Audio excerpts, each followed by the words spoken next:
चलिए, इसमें पादप में जनन हम लोग पढ़ रहे थे, है ना, क्लास 7 का 8वां चैप्टर, है ना। इसमें क्या सब हो गया था?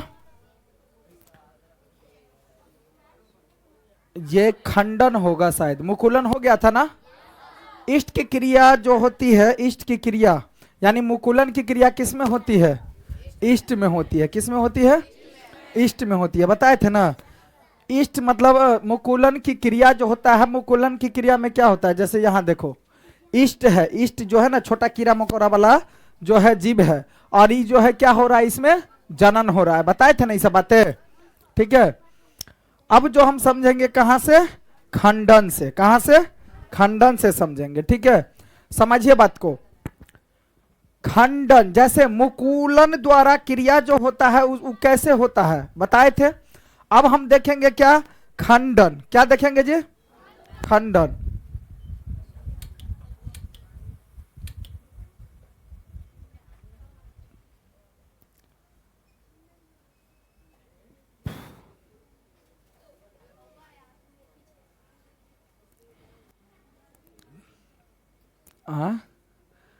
गर्मी बढ़ है ना, तो और अच्छा बात ना।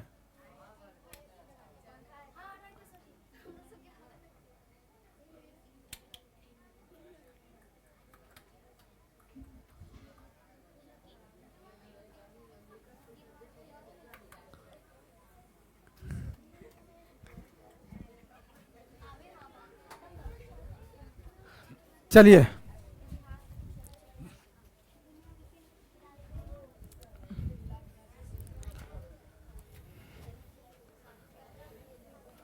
मुकुलन वाला बात को खंडन वाला बात को आप समझिए।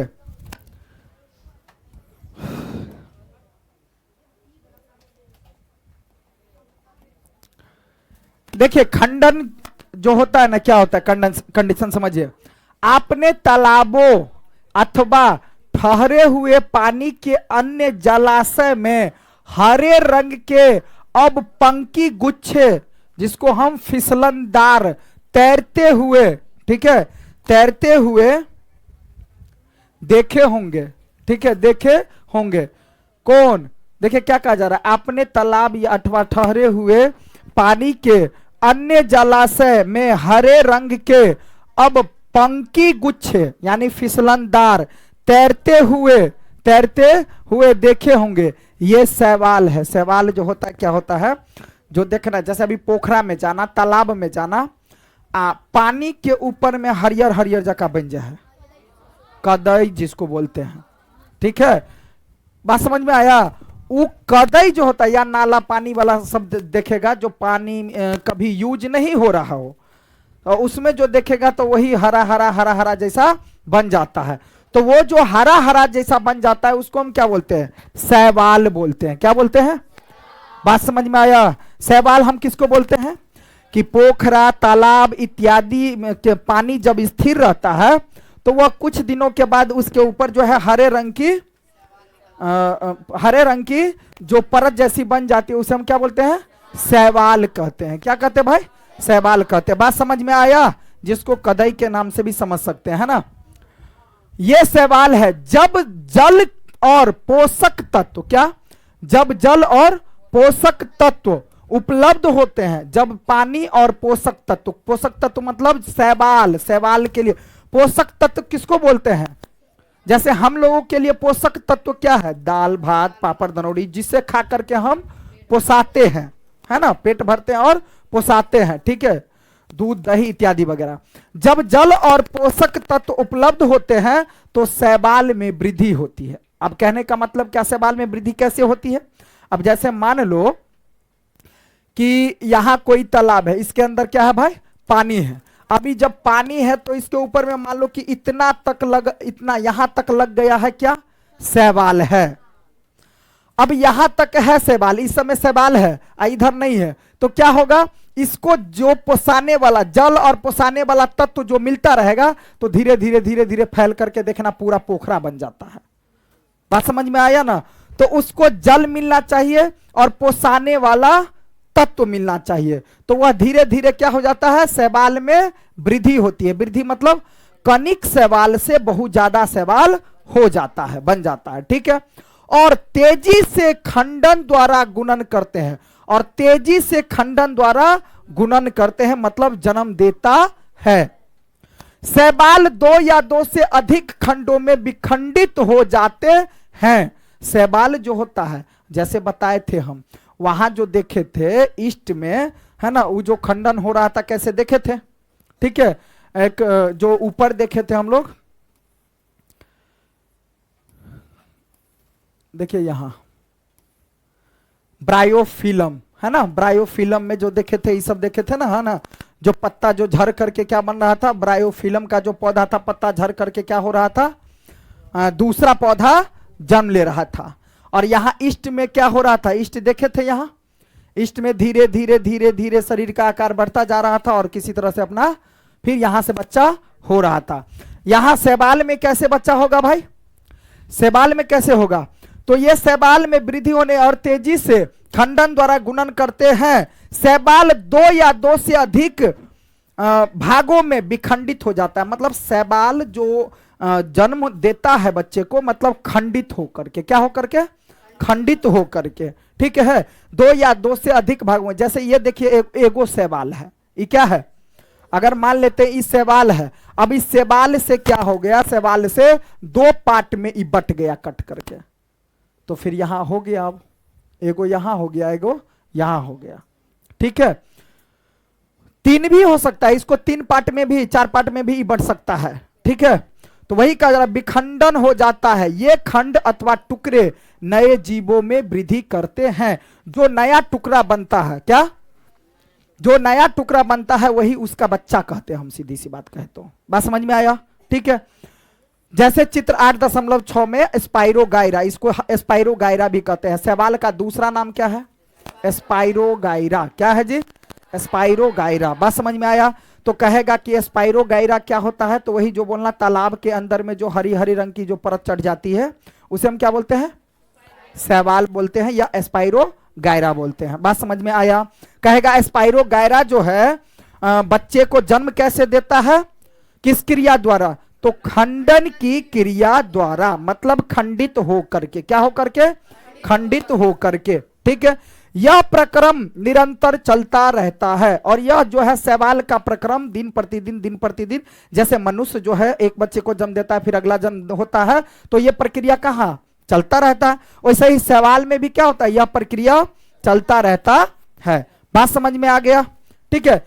कुछ ही समय में शैवाल एक बड़े क्षेत्र में फैल जाता है, कुछ ही समय में शैवाल जो है ज्यादा से ज्यादा जनसंख्या में अपना फैल जाता है। बात समझ में आ गया कि दिक्कत है किसी को, समझ में आ गया। तो स्पाइरोगाइरा कहेगा कि स्पाइरोगाइरा, या फिर कहेगा क्या कि एक शैवाल जो है कैसे विखंडन, मतलब कैसे जनन करता है, तो समझ में आ गया।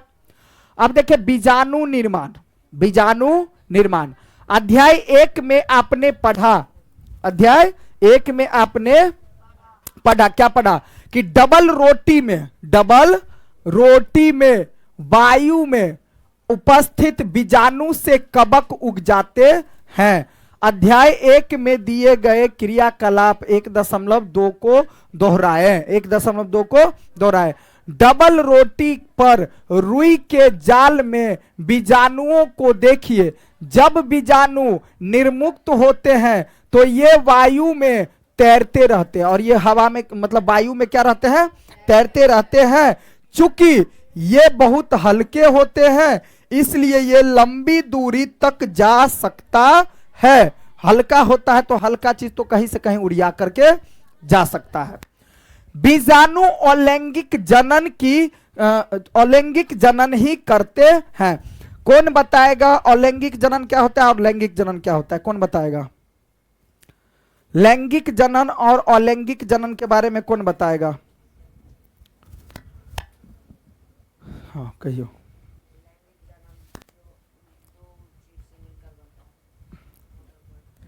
हाँ मतलब अपना हिसाब से ठीक कह रहा छे, कनी कह दियो।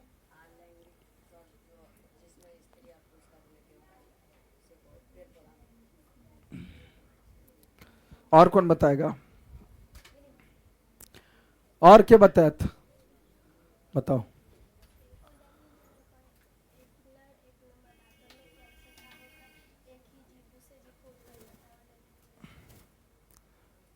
फिर से क्यों? लैंगिक जनन किसे कहते हैं?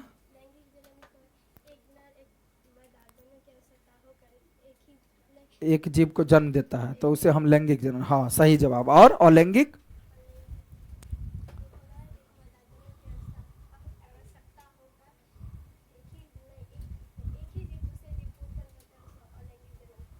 हाँ मतलब नर और मादा यानी स्त्री और पुरुष वाला गुण जब एक ही शरीर में हो, है ना, तो उसे हम क्या कहेंगे? हम अलैंगिक जनन। क्या कहेंगे? अलैंगिक। तो इसका मतलब, बैठिए, ठीक है, बीजाणु अलैंगिक जनन ही करते हैं। तो ये जो बीजाणु होते हैं, अब बीजाणु कौन होते हैं भाई? जो रोटी देखा है, रोटी जब बसिया में हो जाता है रोटी, तो रोटी के ऊपर में जाला जाला झालर झालर बन जाता है। अरे जब एक दिन दो दिन जो रोटी हो जाता है ना भाई, एक दिन दो दिन रोटी जो हो जाता था, ऐसा ऐसा नहीं कचरा जैसा ऊपर में बन जाता है, उजला उजला हरा हरा टाइप में लग जाता है। तो धीरे धीरे देखना, अगर 2 घंटा 4 घंटा, एक दिन 2 दिन 4 दिन बाद जो है पूरा बॉडी में लग जाएगा, मतलब पूरा रोटी में लग जाता है। तो इसका मतलब क्या, वो क्या होता है? अलैंगिक जनन ही करते हैं। बीजाणु क्या करते हैं भाई? अलैंगिक जनन ही करते हैं। प्रत्येक बीजाणु उच्च ताप और निम्न आर्द्रता जैसी प्रतिकूल, उच्च ताप मतलब अधिक ताप, ठीक है, उच्च ताप और निम्न आर्द्रता जैसी प्रतिकूल परिस्थिति में हो जाता है। जैसे कि ज्यादा से ज्यादा उसको गर्मी मिले और जब ज्यादा से ज्यादा ठंडा मिले तो वो क्या हो जाता है? बीजाणु, मतलब रोटी में बीजाणु की मात्रा बढ़ जाती है, ठीक है। जैसे देखिए बीजाणु धानी, ठीक, जैसे कि कबक में बीजाणु द्वारा जनन, कबक में बीजाणु द्वारा जनन, ठीक है। जैसे देखिए यहाँ ये कबक है, तो कबक में बीजाणु द्वारा जनन हो रहा है। अब जैसे यहाँ देखिए ये सभी कचरा सभी क्या है? ये कचरा जैसा जो है क्या है? जैसे ये है, ये तो कबक है। कबक तो पीछे बताए थे कि क्या होता है, ये है कबक, ठीक है। और ई क्या है? बीजाणु धानी, यानी ई क्या है? बीजाणु। ई कचरा जैसा जो है झालर जैसा बना हुआ, इसको हम क्या बोलेंगे? हम बीजाणु बोलेंगे। बात समझ में आ गया? अब देखिए आगे, बीजाणु धानी पुंज, ई जो होता है, देखो ये बीजाणु जैसा लग रहा है, बुंदा बुंदा जैसा, इसको बोलेंगे हम बीजाणु धानी पुंज, यानी बीजाणु उत्पन्न करने वाले क्षेत्र, बीजाणु उत्पन्न करने वाले क्षेत्र, ठीक है। फर्न में बीजाणु द्वारा जनन, ये फर्न है, ये क्या है? एक फर्न का पौधा है, ठीक है, ये फर्न होता है, इसको हम फर्न बोलेंगे, ठीक है। फर्न में भी क्या हो रहा है? जैसे रोटी में देखता है वैसे ही क्या होता है? फर्न में बीजाणु द्वारा जनन हो रहा है। जनन मतलब जन्म हो रहा है, ठीक है। कोई झेलने के लिए एक कठोर सुरक्षात्मक आवरण से ढका रहता है, इसलिए ये लंबे समय तक जीवित रह सकते हैं। अनुकूलन परिस्थिति में बीजाणु अंकुरित हो जाते हैं। क्या हो जाते हैं भाई? अंकुरित हो जाते हैं। अनुकूलन परिस्थिति में बीजाणु क्या हो जाते हैं? अंकुरित हो जाते हैं और नए जीव में विकसित हो जाता है, नए जीव में विकसित हो जाता है। अब जैसे देखो, जैसे चना फुलाता, चना फुलाता तो उसमें देखना कि अंकुरित पिगनी जैसा निकल जाता है, तो उसी को बोलते हैं अंकुरित होना। उसको क्या बोलते हैं हम? चना में देखता है वो केराउ सा में बन जाता है, बहुत सारे चीज में। अरे समझ में आ रहा ना बात, ठीक है, वही। इसलिए ये लंबे समय तक जीवित रह सकता है। अनुकूलन परिस्थिति में बीजाणु अंकुरित हो जाते हैं और नए जीव में विकसित हो जाता है। मांस और फर्न जैसी पादप में, मांस और फर्न जैसी, फर्न क्या है? एक प्रकार का पौधा है, पादप है, है ना। पादपों में भी जनन बीजाणुओं के द्वारा ही होता है। तो कहेगा फर्न में, मांस में ये जो जनन होता है किसके द्वारा होता है? तो बीजाणु के द्वारा ही होता है, ठीक है। चलिए आगे लैंगिक जनन के बारे में अब समझते हैं। किसके बारे में समझते हैं? लैंगिक जनन के बारे में अभी। और पुष्प की संरचना के बारे में आप पहले पढ़ चुके हैं। पुष्प मतलब फूल, फूल की संरचना जो होता है, ठीक है। आप जानते हैं कि पुष्प पादप के जनन अंग होते हैं। पूछा जाएगा 1 नंबर में कि पादप जो बच्चा जन्म होता है पेड़ पौधा, वो किसके कारण होता है? पुष्प के कारण, फूल के कारण। पहले भी बताए थे, पुष्प से ही पादप में क्या होता है? बच्चा जन्म होता है। ठीक है ना? जानते हैं अंग होता है जिसको हम पुंकेश, जिसमें 2 गो पार्ट होता है, एगो नर वाला भी होता है, पुष्प के अंदर ही दोनों पार्ट होता है, नर वाला और मादा वाला। नर वाला को पुंकेसर और स्त्री वाला को स्त्री केसर कहते हैं। क्या कहते हैं? स्त्री। जैसे देखो, ये फूल का ही पार्ट होता है पुंकेसर। ऑब्जेक्टिव में 10वां में भी बहुत बार ये क्वेश्चन बोर्ड एग्जाम में पूछा गया है। ठीक है, तो कहेगा कि पुष्प के नर भाग को क्या कहते हैं? क्या बोलते हैं? पुंकेसर। और स्त्री वाला जो भाग होता है उसको हम क्या बोलते हैं? स्त्री केसर। स्त्री केसर मादा जनन अंग है और पुंकेसर नर का जनन अंग है। बात समझ में आ गया? बात समझ में आया? जैसे आदमी में पुरुष का जनन अंग क्या है? जनन अंग क्या है? शुक्राणु। क्या है? शुक्राणु। शुक्राणु। और स्त्री का जो है, स्त्री यानी मानव में जो स्त्री जनन अंग होता है वो किसको बोलते हैं हम? अंडाणु को। नहीं, किसको? अंडाणु को। अरे जब पुरुष वाला शुक्राणु स्त्री वाला अंडाणु से मिलता है तभी तो भाई बच्चा गर्भ लेता है। बात समझ में आ रहा है? तो ऐसे ही पेड़ पौधा में क्या, पेड़ पौधा में क्या होता है कि पुरुष वाला पुंकेसर। अब पेड़ पौधा में भी तो भाई स्त्री और पुरुष हुआ, तो पुरुष वाला का जनन अंग हम किसको कहते हैं? पुंकेसर को। और स्त्री वाला जनन अंग किसको बोलते हैं? यानी मादा वाला जनन अंग किसको बोलते हैं हम? स्त्री केसर को। तो स्त्री वाला जनन अंग याद रखना, स्त्री केसर। अब पुरुष से पुंकेसर, नर को ही तो पुरुष कहते हैं ना। तो ये पुंकेसर, जब एक पुष्प में पुंकेसर मिल जाएगा किससे? स्त्री केसर से। जैसे शुक्राणु मिलता है मानव में, शुक्राणु किससे मिल जाता है? अंडाणु से। तो क्या लेगा? बच्चा गर्भ ले लेगा। ठीक है, वैसे ही पुंकेसर मिलता है किससे? स्त्री केसर से। तो क्या बन जाता है? बच्चा जन्म होता है। ठीक है, जैसे देखो आप समझेगा, सरसों। सरसों जानता है? गुड़हल, और गुड़हल को हम पिटूनिया भी कहते हैं। कोई पुष्प लीजिए, कोई सरसों का फूल ले लेना, पुष्प, ठीक है, और गुड़हल का फूल ले लेना। ठीक है, अब ये लेकर के पुष्प लीजिए और इसके जनन अंगों को पृथक कीजिए। इसके जनन अंग, जनन अंग के मतलब क्या है? ठीक से बैठो। इसके जनन अंग को पृथक कीजिए। पृथक का मतलब क्या होता है? अलग करना।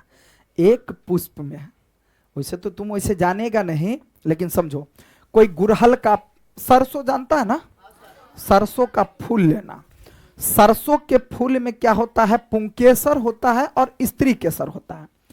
तो दोनों एके में रहता है। वो जब ये एके में रहेगा तो ये, लेकिन पार्ट अलग अलग होता है, पुंकेसर और स्त्री केसर। ये पुंकेसर और स्त्री केसर मिलकर के जो क्या होता है? बच्चा गर्भ लेता है।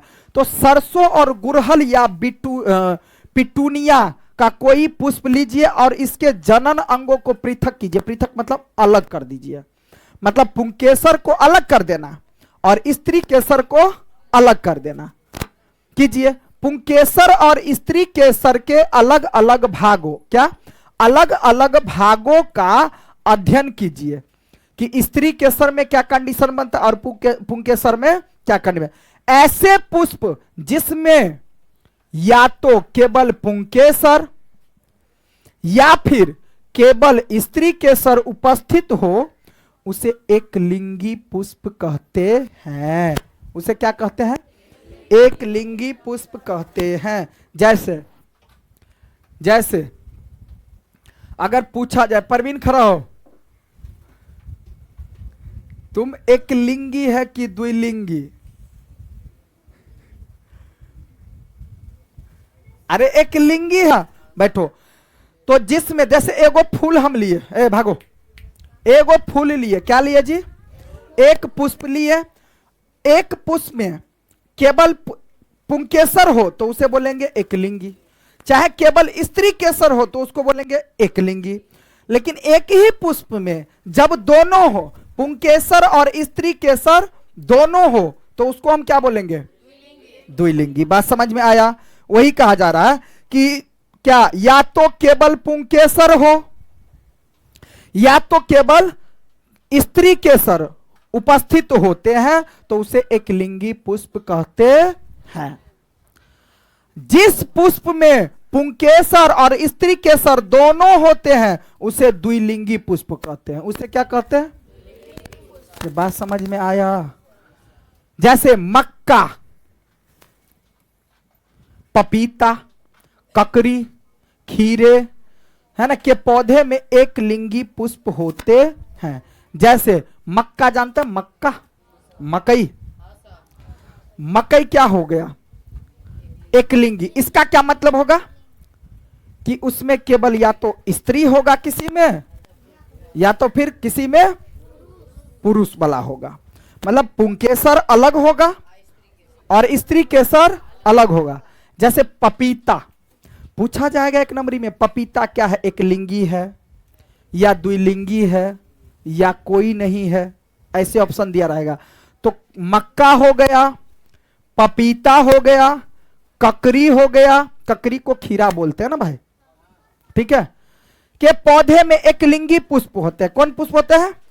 लेकिन सरसों में और गुलाब में और पिटूनिया में द्विलिंगी होता है। क्या होता है? द्विलिंगी। द्विलिंगी मतलब पुंकेसर वाला और स्त्री केसर वाला दोनों एक ही में होता है। किस में? सरसों में। बहुते बार 10वां में पूछने हैं कौन क्वेश्चन? सरसों एक लिंगी है कि द्विलिंगी, तो क्या बोलेगा? द्विलिंगी। द्विलिंगी मतलब स्त्री और पुरुष दोनों वाला एक में है। ठीक है। अब ये भी पूछ लिया गया है पपीता के बारे में बहुते बार 10वां के बोर्ड एग्जाम में, मेन बोर्ड एग्जाम में, जैसे 10वां पास करे है उसमें पूछा गया। तो पपीता क्या है? एक लिंगी कि द्विलिंगी? समझ में आया कि ना? चलिए आगे चले, आगे चले भाई। गर्मी, जैसे देखिए अभी पुंकेसर है, पुंकेसर है, क्या है? ई पुंकेसर है, ई पुंकेसर है तो स्त्री वाला पाठ है। क्या है? क्या कर पाठ है? पुरुष वाला पाठ है। पुंकेसर मतलब नर का भाग, जनन अंग। स्त्री केसर मतलब मादा का जनन अंग, मादा का जनन अंग। समझ में आया? तो देखिए यहां अब देखिए इसको बोलते हैं, इसको क्या बोलते हैं? पुतंतु। क्या बोलते हैं? अब देखना, अब समझो बात को। पुंकेसर में ई पराग कोश होता है। बात समझ में आया? पुंकेसर में क्या होता है? पराग कोश होता है। क्या होता है जी? पराग कोश होता है। याद रखना, पुंकेसर में क्या होता है? पराग कोश होता है। अब समझो बात को। ई क्या है भाई? स्त्री केसर। स्त्री केसर कहे तो अंडाशय वाला, अंडा वाला। पुंकेसर कहे तो शुक्राणु वाला, पुरुष वाला। ठीक है। अब देखो ध्यान से, स्त्री केसर है, ये क्या है? स्त्री केसर। अब ये स्त्री केसर यानी जनन अंग, समझिए बात को। पुंकेसर में क्या होता है? पराग कोश। क्या होता है? पराग कोश। स्त्री केसर है ना। अब देखो ये अंडाशय है, अंडाशय है तो मतलब क्या होगा? ये किसका वाला? स्त्री वाला। आई क्या है? बीजांड है। क्या है? बीजांड। अब देखिए इसको वर्तिकाग्र और वर्तिका कहते हैं। इसको कहते हैं वर्तिकाग्र, इसको क्या बोलते हैं? वर्तिका। ठीक। अब देखो होता क्या कंडीशन है इसमें जो कहा गया है, क्या? जबकि सरसों, गुलाब और बिटुनिया के पौधे में द्विलिंगी पुष्प होते हैं, द्विलिंगी पुष्प होते हैं। नर और मादा एक लिंगी पुष्प दोनों एक ही पादप में उपस्थित हो सकता है। यानी नर और मादा एक लिंगी पुष्प दोनों एक ही पादप में उपस्थित हो सकते हैं अथवा अलग अलग पादपों पर पाए जा सकते हैं। यानी या तो एक ही में भी हो सकता है या तो अलग अलग भी हो सकते हैं। क्या आप पुंकेसर में परागकोश और तंतु को पहचान सकते हैं? अभी बोले थे पुंकेसर में क्या होता है, परागकोश और तंतु। पुतंतु था ना, ठीक है, पुतंतु पहचान सकते हैं। 8.9 में यहां दिखाया गया है। पुंकेसर का इसको बोलेंगे हम पुतंतु, ऊपर वाले ई पार्ट को क्या बोलेंगे, परागकोश। परागकोश। बात नहीं करो, कोई बात नहीं करो। इस 100 में काम आने वाला है, 100 में काम आता है, पक्का एग्जाम में पूछा ही जाता है। यहां नहीं समझा रहेगा तो फिर वहां नहीं समझ में आएगा, ठीक है। तो अब क्या कहा गया यहां देखिए, क्या आप पुंकेसर में परागकोश और तंतु को पहचान सकते हैं? जैसे ए वाला में दिखाया गया है। अब परागकोश में परागकण होते हैं। परागकोश में फिर क्या होता है, परागकण होता है जो नर युग्मक को बनाता है, जो नर युग्मक को बनाता है। तो कहेगा नर युग्मक किससे बनता है? पुंकेसर में होता है परागकोश, परागकोश में होता है परागकण, और उस परागकण के कारण ही नर युग्मक बनता है, नर युग्मक बनता है। बात समझ में आया? आया कि नहीं आया? यानी कि पुंकेसर में होता है परागकोश, परागकोश में होता है परागकण, और उस परागकण के कारण ही नर युग्मक बनता है, नर युग्मक बनता है। बात समझ में आया कि नहीं आया? नर युग्मक को बनाता है। स्त्री केसर में वर्तिकाग्र, देखे थे ऊपर, स्त्री केसर में क्या होता है, वर्तिकाग्र और वर्तिका।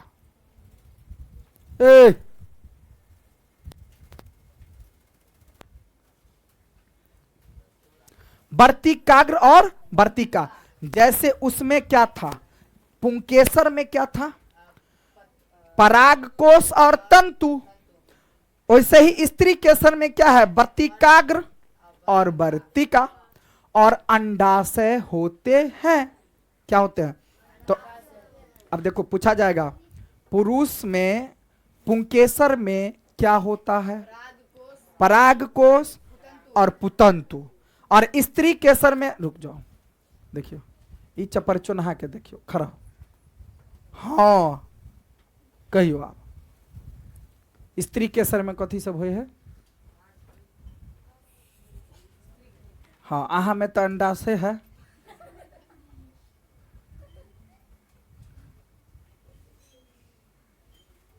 घोचुराम, तो ओहिमे केला धो दी छिए, घोचू कहीं।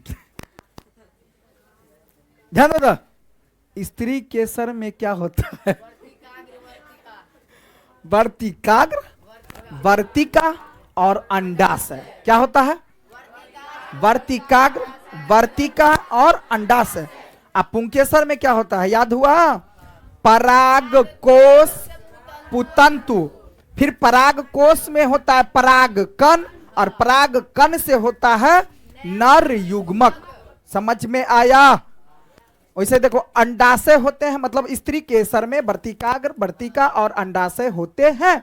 अंडाशय में एक या अधिक बीजांड होते हैं। उस अंडाशय में एक या एक से अधिक बीजांड होते हैं। जैसे एक या एक से अधिक, या देखियो या बहुते है, ये बीजांड है, ये क्या है, बीजांड बहुते है। बात समझ में आया? आगे बीजांड होते हैं। मादा युग्मक अथवा अंड का निर्माण बीजांड में ही होता है। यानी मादा युग्मक, नर युग्मक कहाँ कैसे बनता है?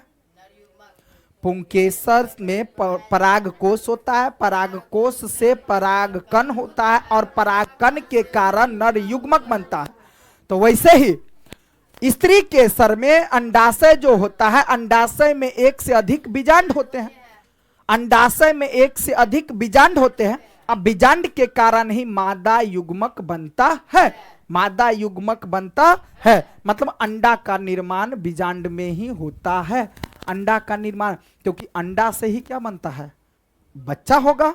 तो इसका मतलब अंडा कहां होता है, बीजांड में ही होता है। कहां होता है, बीजांड में। ठीक है, यानी अंडाशय में बीजांड होता है, अब बीजांड में क्या होता है, अंडा होता है। तो मादा युग्मक अथवा अंड का निर्माण बीजांड में ही होता है। अंड को ही हम बोल सकते हैं मादा युग्मक। अंड को क्या बोल सकते हैं, मादा युग्मक। ठीक है, होता है जैसे कि बी में दिखाया गया है ऊपर, है ना। लैंगिक जनन में नर और मादा युग्मक के युग्मनज में युग्मनज बनता है। नर और मादा युग्मकों के युग्मन से, बताए थे, जनन में नर और मादा युग्मक से के युग्मनज से युग्मनज बनता है। युग्मनज बनता है, बात समझ में आया। युग्मनज बनता, युग्मनज किसको बोलते हैं, बताए थे, जैसे आदमी में बताए थे कि शुक्राणु, क्या शुक्राणु और अंडाणु। ठीक है, ये स्त्री का पार्ट हो गया और ये पुरुष का पार्ट। जब शुक्राणु और अंडाणु का संयंगन होता है तो युग्मनज बनता है। क्या बनता है, युग्मनज। युग्मनज के बाद क्या बनता है, युग्मनज को ही जाइगोट बोलते हैं। क्या बोलते हैं, जाइगोट बोलते हैं। क्या बोलते हैं, जाइगोट।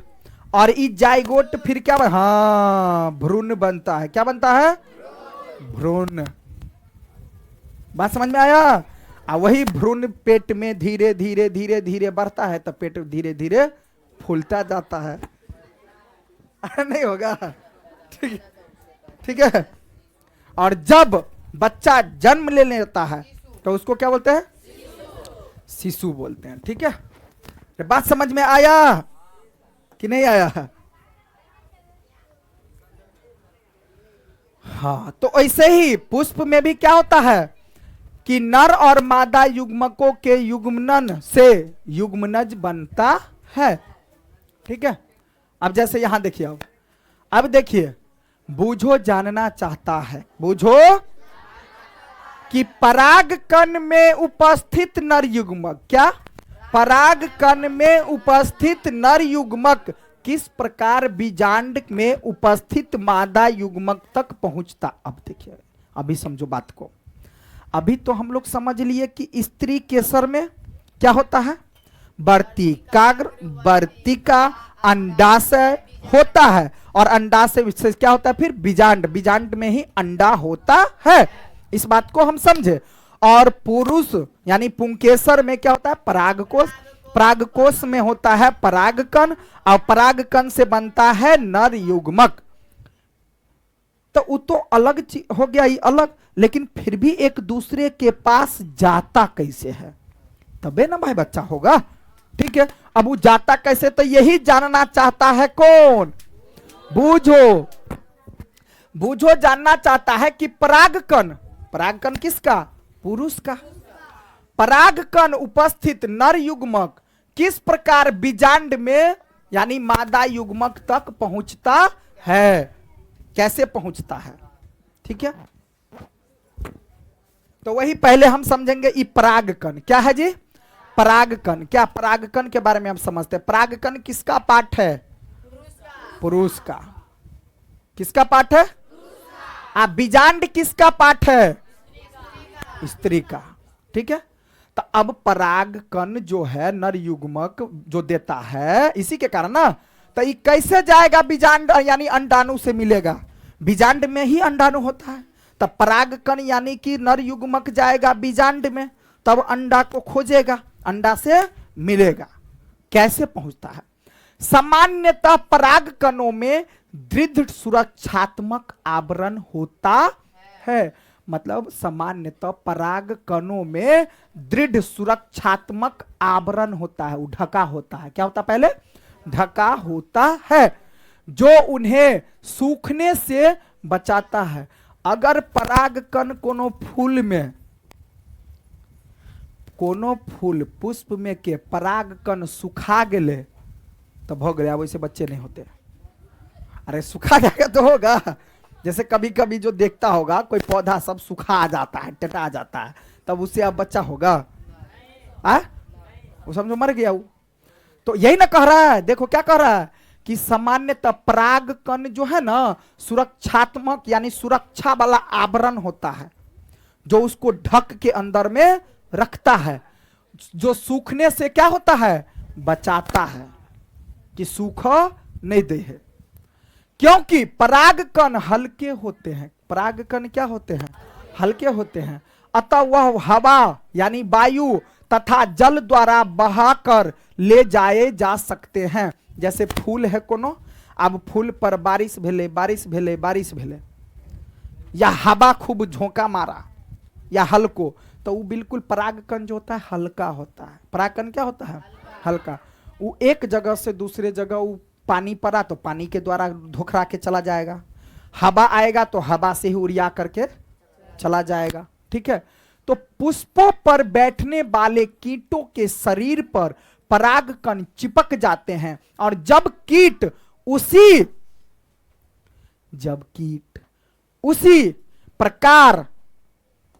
उसी प्रकार किसी अन्य पुष्प पर बैठते हैं तो पुष्प के वर्तिकाग्र पर कुछ परागकण गिर जाता है।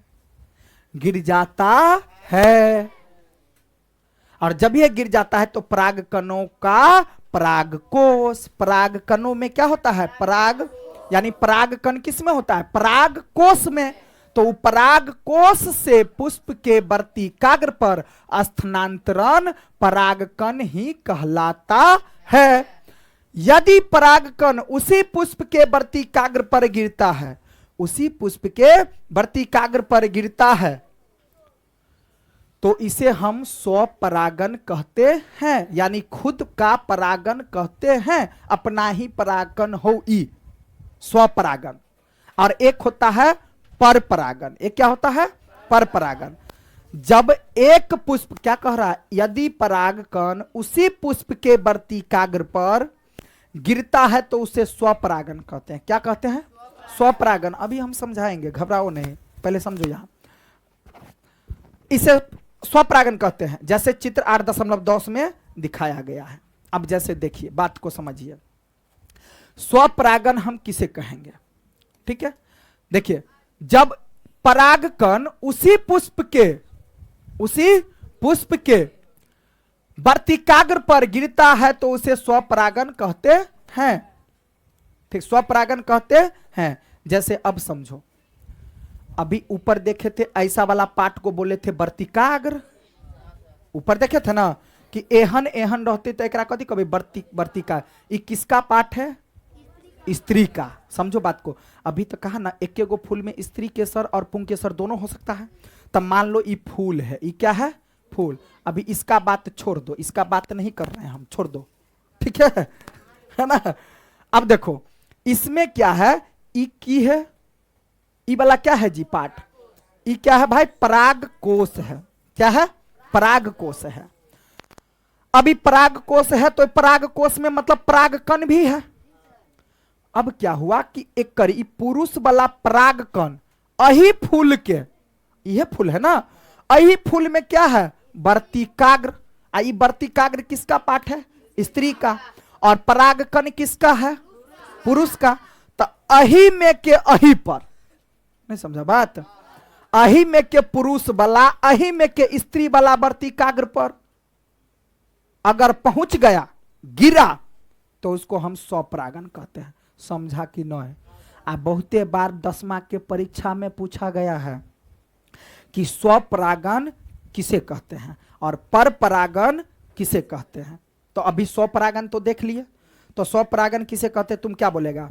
कहेंगे जब एक ही पुष्प यानी किसी पुष्प के परागकण अपने ही पुष्प वाले यानी उसी पुष्प वाले वर्तिकाग्र पर गिर जाता है तो उसे स्वपरागन कहते हैं।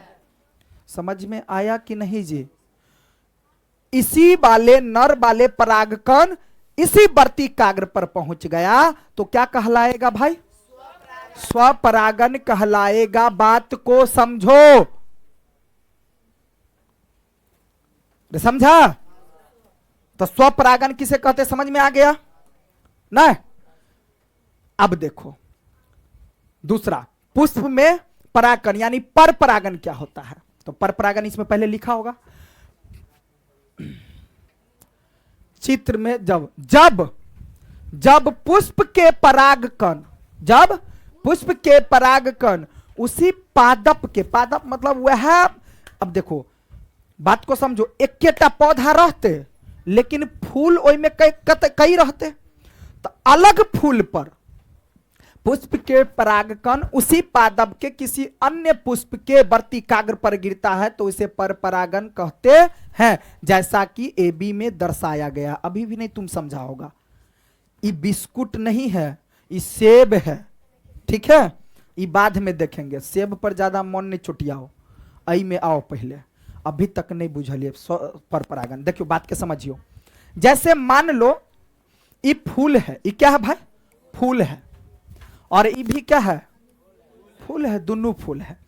मानो यहां क्या क्या मानो भाई कि ई एगो पेड़ है, ई कथी एगो पेड़ है, ठीक है? और आई पेड़ में दूगो फूल है, मान लिया कथी, लेकिन पेड़ कैगो? पेड़ कैगो आ फूल कैगो? ये दोनों फूल के कर एकेटा पौधा के, रे समझ में आया? एक ही पौधा का दोनों फूल है, एक ही पौधा का, समझ में आ रहा बात?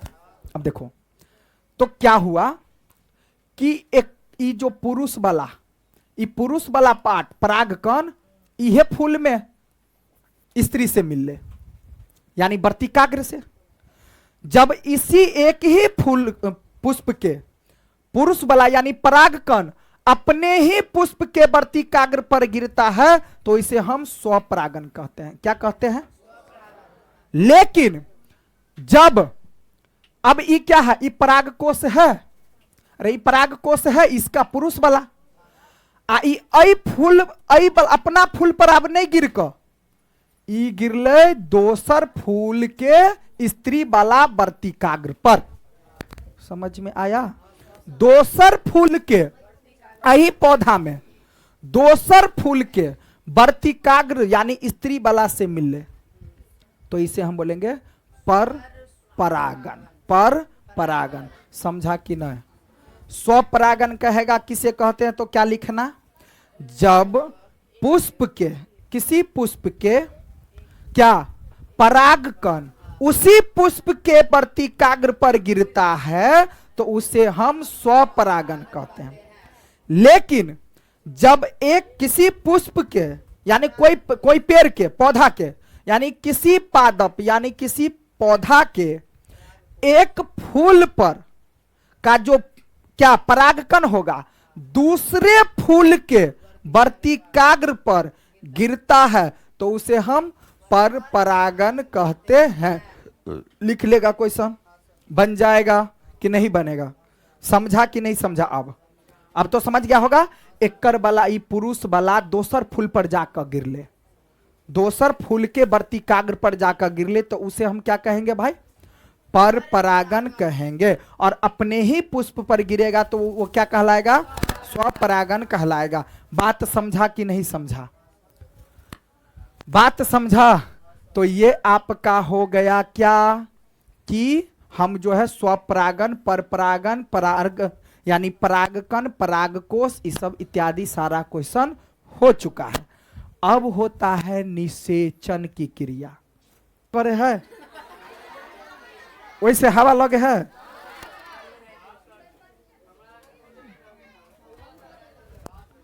देखो तो देखो यहां निषेचन क्या?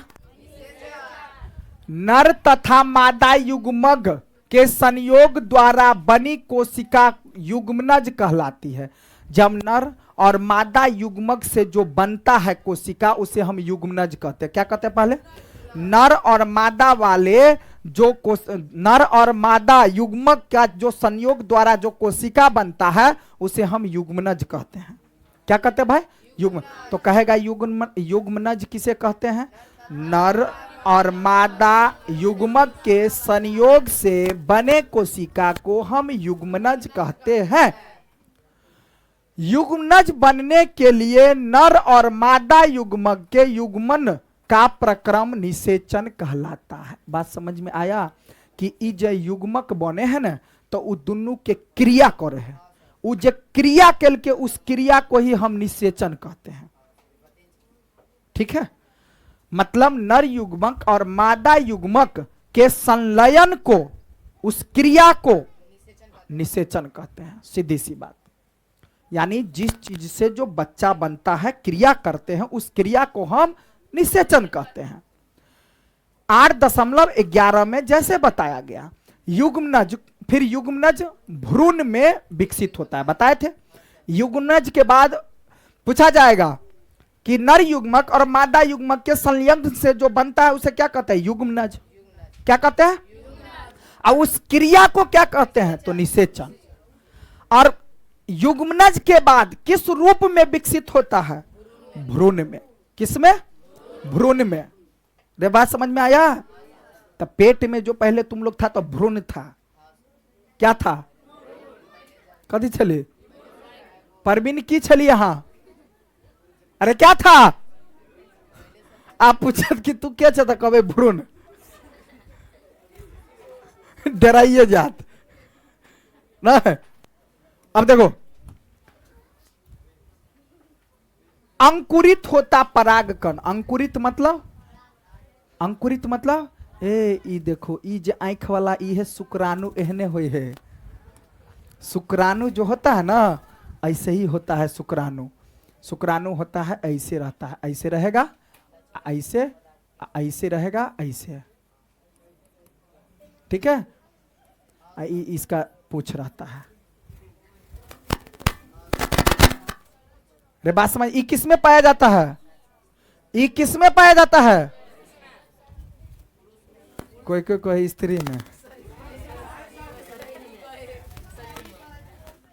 हाँ, तो शरीर में होता है ना, मतलब पुरुष के ही बॉडी में पाया जाता है। ठीक है, चलो। अंकुरित होता परागकण। अंकुरित मतलब बीजाय, क्या बोलते हैं उसको गांव घर में? अंकुरित तू कदी कहे ओकरा? अरे वो फूल जैसा नहीं निकलता है, अंकुरित। अंकुरित तो देखिए ये क्या है? अंड कोशिका है। क्या है? अंड कोशिका। अंड कोशिका ये क्या है भाई? देखियो ये अंडा है, अंडा। अरे बात समझा? ये क्या है? अंकुरित होता हुआ परागकण। क्या है ये? नर युग्मक किसके कारण बनता है? परागकण से। आई अंडाशय है। क्या ही? अंड कोशिका। ठीक है, निषेचन की क्रिया। अब देखो क्या होगा कि पराग नलिका है। ये क्या है? ये पराग नलिका। पराग नलिका क्यों कहा? क्योंकि इसमें जो है परागकण आया, तो ये जो बना, यह बना बौआ। बात समझ में आया? ये क्या बना? बौआ, युग्मनज। युग्मनज के बाद विकास होगा तो भ्रूण। क्या बनेगा? भ्रूण। रे बात समझ में आया? युग्मनज का निर्माण हुआ। ठीक है, जब कौन? जब परागकण आया, मिला अंडाशय से। किससे मिला? अंडाशय से, यानी अंडकोश से। तो क्या हुआ फिर? युग्मनज का निर्माण हो गया। बात समझ में आ गया? अब थोड़ा सा यहां समझो। फल और बीज का विकास, तब जाकर के फल बने हैं, बीज बने हैं, तो वह बउए रहे हो। आम क्या है? जब तक छोटका छोटका है तो वो छोटका बउआ, जब तक किसवा लगले तो जबान भ गेलो, आ पाका लगले तो पाक के बाद तो बुढ़ा बुढ़ा रहल है। अब समझ में आया? वही चीज है बनरवा। अरे बात समझ में आया? अब देखो, मस्ती न करो, ध्यान दो।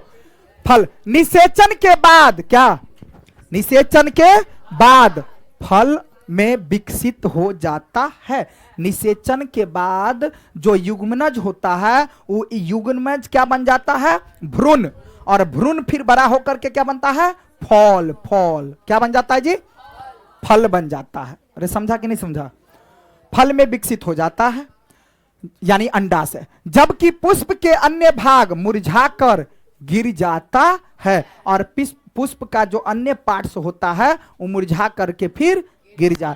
जैसे तुम देखना मज्जर लेता है, मज्जर या जना जना आम होते तेना तेना मज्जर सब खत्म भेल जाए, मतलब वो आम मज्जर ही कहीं ना कहीं कभी ना कभी आम बनता है। ठीक है, वही।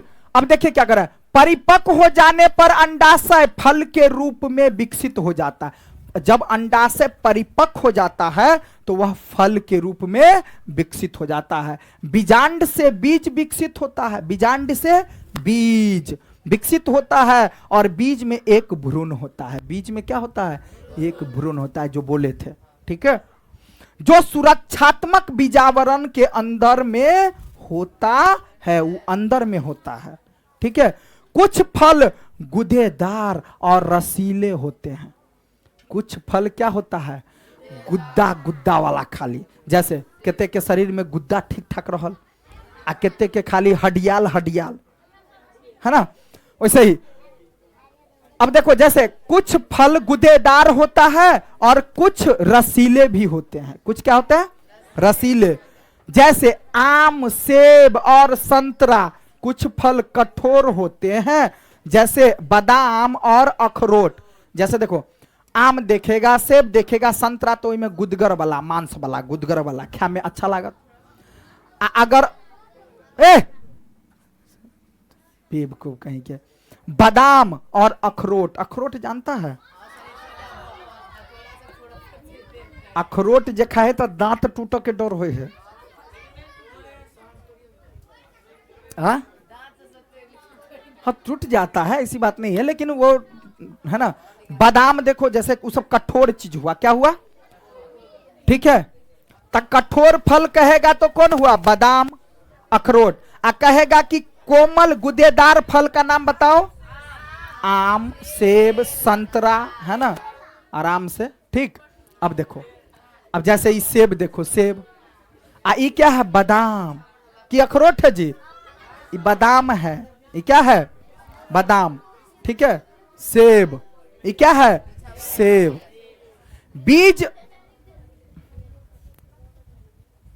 बीज प्रकीर्णन, क्या, बीज प्रकीर्णन। प्राकृतिक में एक ही प्रकार के पादप अलग अलग स्थानों पर उगे हुए पाए जाते हैं। प्राकृतिक में एक ही स्थान पर अलग अलग प्रकार के पौधे होते हैं। जैसे एगो क्षेत्र में क्या रंग के पौधा से ना, आमों के पौधा, संतरा के पौधा, बहुत प्रकार का पौधा होता है। ठीक है, वही कह रहा है। ऐसे बीज के अलग अलग स्थानों के प्रकीर्णन के कारण होता है। कभी कभी किसी वन अथवा खेत या फिर उद्यान में चहलकदमी करते समय आपको अपने वस्त्रों पर फलों के बीज चिपके दिखाई दिए होंगे, चिपके दिखाई दिए होंगे। क्या आपने कभी यह जानने का प्रयास किया कि ये बीज आपके वस्त्रों पर कैसे चिपक जाते हैं? ये बीज आपके वस्त्र से जो चिपक जाते हैं, कैसे चिपक जाते हैं? कल्पना कीजिए, किसी पादप के सभी बीज एक ही स्थान पर गिरकर वहीं उग जाए। आपके विचार में इस परिस्थिति में क्या होगा? पादप के नवोद्भिदों के बीच धूप, जल, खनिज और स्थान के लिए गंभीर स्पर्धा होगी। संभवतः उनमें से कोई भी स्वस्थ पादप के रूप में विकसित नहीं होगा, यानी स्वस्थ यानी हेल्दी जो है सो नहीं होगा, बढ़िया पौधा नहीं रहेगा। ठीक है, पादपों को बीजों के प्रकीर्णन से लाभ होता है। बीजों के प्रकीर्णन से क्या होता है? पादप को लाभ होता है। इससे एक ही प्रकार के पादप में नवोद्भिदों में सूर्य के प्रकाश, जल और खनिज के लिए परस्पर स्पर्धा की संभावना कम हो जाती है। और प्रकीर्णन पादप को व्यापक क्षेत्र में वितरित होने के लिए सहायक होता है, ताकि वे नए आवासों में अपनी पकड़ बनाने में समर्थ हो सके। ठीक है, जैसे प्राकृतिक में पादप के फलों और बीजों का प्रकीर्णन पवन, जल और जंतु द्वारा होता है। किसके द्वारा होता है? पवन, जल और जंतु द्वारा होता है। ठीक है, मतलब कहने का क्या कि पादपों में जो फल और बीजों का प्रकीर्णन एक जगह से दूसरे जगह जाता है, तो हम बताए थे कैसे कैसे जाता। ठीक है, हवा यानी पवन क्या है? एक प्रकार का हवा। पवन, जल और जंतुओं द्वारा जैसे हवा द्वारा कैसे जाएगा? हवा बहेगा तो एक जगह से दूसरी जगह जाएगा। पानी बहेगा तो पानी से धोखर करके एक जगह पर से दूसरे। जंतुओं द्वारा कैसे जाएगा? जैसे मान लो कि कोई फूल है, देखो फूल जो एक दूसरे को जो पेड़ पौधा बन जाता है, कैसे बन जाता है? जैसे यहां देखो, यहां क्या होगा, यहां क्या होगा कि एक फूल है ना, अब जैसे देखो ई पर क्या ना गेले, ई फूल इसका जो है नर वाला इस पर कैसे गया? तो इस पर जाने का मतलब उड़ के या तो हवा द्वारा जा सकता है, या तो पानी द्वारा, या तो हो सकता है छोटका छोटका कीड़ा मान लिया आई पर बैठ ले, मुंह में लग ले, अरे लगा ना, आ मुंह में लग ले तो लोल सब में लग ले मुंह में, आ फिर उड़ के आई पर चले बैसल, अब आई पर से चल गए आई पर, तो एकर वाला लोल सब में लग गए, चोच में लगा। अभी चोच में लगल है कोई किसका? पुरुष वाला। आ जब ये पुरुष वाला लगल है चोच में, कनी कनी लागल रहते ना भाई, वो लागल रहते तो फिर वो जा करके अब इसको छुआ देगा, ऐसे ऐसे इस पर बैठ जाएगा। और जब ये इस पर बैठेगा लोल से तो इस पर छोड़ देगा, तो अब देखना नया बच्चा जन्म हो जाएगा। तो बात समझ में आया कि ई वाला आई पर के ना पहुंचे है। कभी कभी ई वाला पुरुष है, अब यहां पर कीड़ा मकोड़ा बैठा, चाहे हवा बहा, हवा बह के आई पर के पुरुष वाला परागकण आई पर चले थे। अरे हवा डोलेगा तो आई पर से आई पर नहीं चलोगे है, हवा से पानी से, या हो सकता है यहां भी चोंच लगा, चोंच के द्वारा इस पर पहले बैठा है, उसमें लोल में लगा, फिर यहां आ गया तो यहां आ जाएगा। अरे बात समझा कि नहीं समझा? ऐसे ही कंडीशन बनता है। ठीक है, चलो अब आगे। ठीक है, वही बातें कह रहा है। ठीक है, जल जंतुओं द्वारा होता है। सहजन तथा द्विफल जैसे पादप के पंख युक्त बीज और घासों के हल्के बीज अथवा आक यानी मदार के रोम युक्त बीज और सूरजमुखी के रोम युक्त फल पवन के साथ उड़कर सुदूर स्थानों तक चले जाते हैं, जैसे कि AB में दर्शाया गया है। यहां देखो, जैसे सूरजमुखी के रोम युक्त फल है, मदार है ना, और ये रोम युक्त बीज है, तो इसका वाला देखो इस पर जाएगा, जैसे AB में कहा। ठीक है, कुछ बीज जल द्वारा प्रकीर्णित होते हैं। ऐसे बीजों अथवा फल के आवरण स्पंजी अथवा तंतुमय होते हैं, ताकि जल में प्लवन यानी तैरने का क्रिया हो सके, पानी में क्या हो सके? तैर सके। ठीक है, करते हुए एक स्थान से दूसरे स्थान तक जा सके। उदाहरण के लिए नारियल, कुछ बीज जंतु द्वारा प्रकीर्णित होता है, जैसे नारियल का पौधा जो होता है, विशेष रूप से कंटकी यानी कांटेदार बीज, जिनमें हुक जैसी संरचना होती है, जिससे बीज जंतुओं के शरीर में चिपक जाता है जंतुओं के शरीर में, और दूसरे स्थानों तक क्या करता है? कुछ पौधे के, यही है ना जी, कुछ पौधे के फल झटके के साथ फट जाते हैं, और जिससे के अंदर स्थित बीज प्रकीर्णित हो जाता है और बीज जनक पादप से दूर जाकर गिरता है। एरंड जानता है पगला? अरंड के तेल नहीं बुझे छे? अलसी, अंडी, अरंड,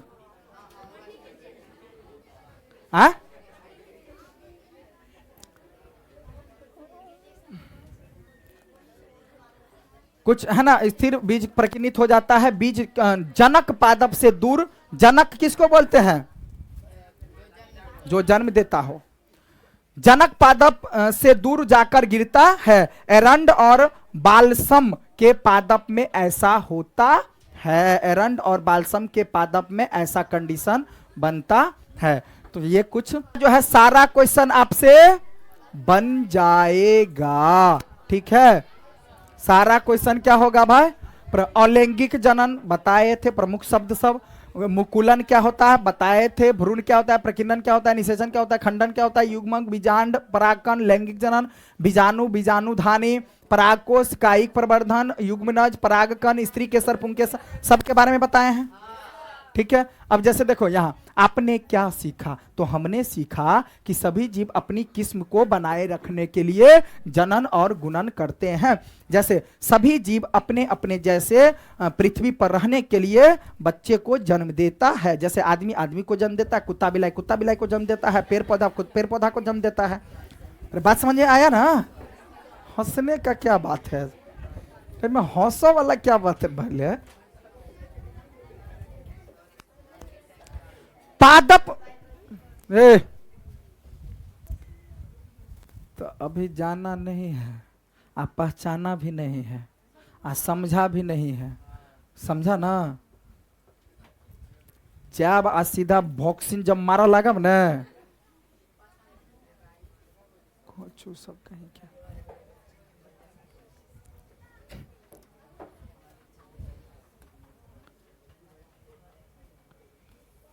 अभी मुट्ठी बंधले रहते आप, समझा ना? कोई किया तो उस पर धांस देंगे। ध्यान दो इधर।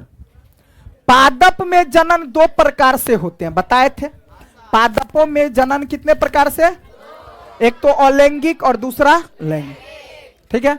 अलैंगिक जनन की कुछ विधियां खंडन देखे थे। अलैंगिक जनन में मुकुलन देखे थे, बीजाणु का निर्माण और कायिक प्रबंधन देखे थे। और लैंगिक जनन में क्या देखे थे? नर और मादा युग्मक का युग्मनन बनता था। कायिक प्रबंधन में पत्तियां, तना और मूल जैसे कायिक भागों से नए पादप उगाए जाते हैं। कायिक प्रबंधन तो हम उसी को कहते हैं।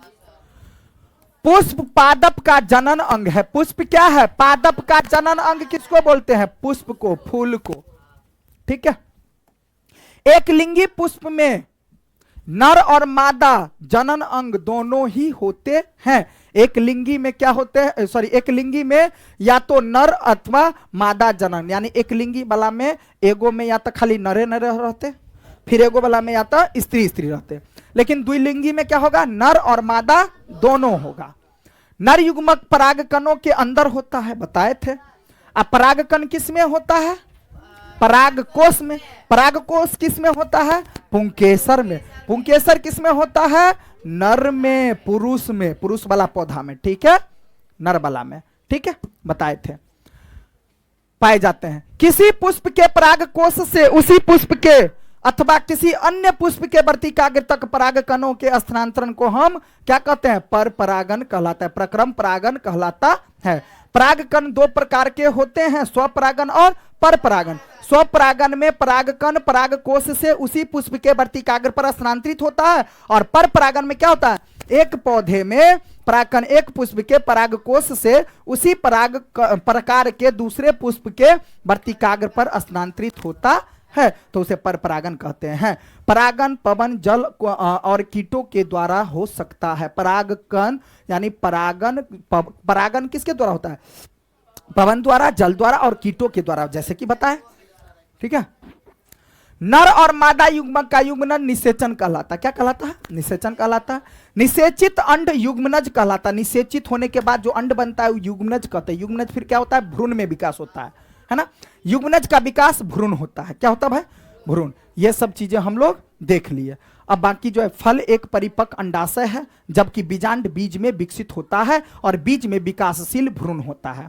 बीजों का प्रकीर्णन पवन, जल तथा जंतुओं के द्वारा होता है। बीज प्रकीर्णन यानी एक ही स्थान पर पादप की अधिक संख्या की वृद्धि को रोकने, और दूसरा सूर्य के प्रकाश, जल और खनिज के स्पर्धा के लिए स्पर्धा को कम करने, तीसरा एक आवास के अधिग्रहण में सहायक होता है। अब ये आपके अभ्यास का प्रश्न है जो सारा बन जाएगा। और लैंगिक जनन सब क्या होता है, कैसे होता है? पादप में लैंगिक जनन का प्रक्रम को समझा दो, अलैंगिक को समझा दो, लैंगिक को समझा दो। किसी पुष्प का चित्र खींच करके उसके जनन अंग को बता दो। स्वर परागन पर परागन के बीच के अंतर बता दो, है ना? पुष्पों में निषेचन का प्रक्रम, किस प्रकार निषेचन होता है वो समझा दो। सारा क्वेश्चन भाई बन जाएगा आप लोगों से। ठीक है। तो कल पूरा कथी बना का लेबर समझलिए ना, नहीं तो कल बुझे छे ना। हाँ अरे बुझे छे परवीन को है, बाप रो बा। कल पूरा का पूरा क्वेश्चन बना करके लाना, 2 दिन का समय देंगे, आधा कल बनाना, आधा परसों हम पूरा क्वेश्चन देखेंगे, चाहे तुम जैसे बनाना, भैर रात जाग का बनाओ, चाहे भैर रात सुइत का बनाओ, जेना बनाओ, पूरा का पूरा हम चेक करेंगे। हाँ तो स्क्रॉल तो कर दिया ना सारा, लो ना स्क्रॉल तो कर दिए, हो गया पूरा ले आज।